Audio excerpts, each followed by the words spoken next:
Hi friends. కొత్తగా అపార్ట్మెంట్లోకి దిగిన ఒక వ్యక్తి ఒకరోజు ఫోన్ చూసుకుంటూ వెళ్తూ ఉండంగా ఆ అపార్ట్మెంట్లో ఉండే ఒక కమిటీ వాళ్ళు అక్కడ కూర్చొని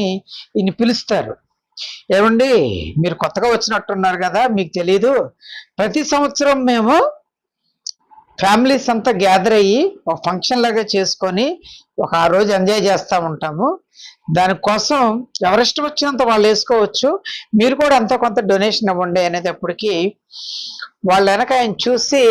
నవ్వుకొని ఒక నవ్వు నవ్వి మళ్ళీ ఫోన్ చూసుకుని వెళ్ళిపోతూ ఉంటుంటే, ఏంటండి ఆగండి ఆగండి, కనీసం మీరు ఎక్కడి నుంచి వచ్చారు, పేరేంటో కూడా చెప్పకుండా వెళ్ళిపోతున్నారు ఏంటి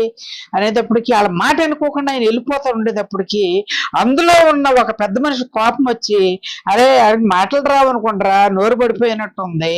అని అనుకుంటూ ఈయన వింటూ ఒక్కసారి వాళ్ళ వెనక సీరియస్ గా చూసి వెళ్ళిపోతాడు.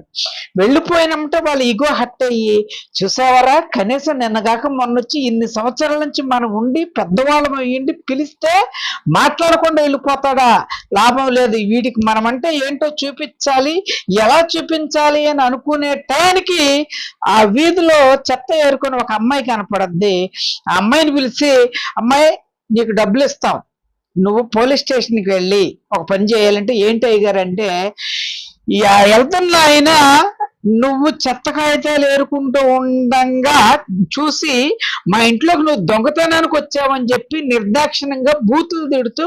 కులం పేరుతో దూషించాడంటే, బాబో నాకేమన్నా అవుద్దేమోనండి అంటే, నీకేమన్నా అయితే మేమందరం లేమా, అలా తిడుతూ ఉండగా ఎవరెవరు ఉన్నారంటే మేమందరం ఉన్నామని చెప్తాము, నడుమని చెప్పి పోలీస్ స్టేషన్ తీసుకెళ్తారు. వెంటనే అక్కడ ఉన్న లోకల్ ఎస్ఐ గారు ఇంటికి ఫోన్ చేస్తే, ఈయన స్నానం చేస్తూ ఉంటాడు, వాళ్ళ భార్య ఫోన్ లిఫ్ట్ చేసి ఒకసారి స్టేషన్కి రమ్మంటే సరే అని వీళ్ళ హస్బెండ్ని తీసుకొని వెళ్ళేటప్పటికి వెళ్ళిన తర్వాత ఆమెని చెప్పమంటారు, మొత్తం చెప్పుద్ది. వెంటనే వీళ్ళ ఆవిడ అక్కడ పోలీస్ స్టేషన్ లో ఉన్న ఫోటోలు వెనక దేవుడి ఫోటోలను చూసి, దేవుడా ఎన్నాళ్ళకి కరుణించావు మా బాధ,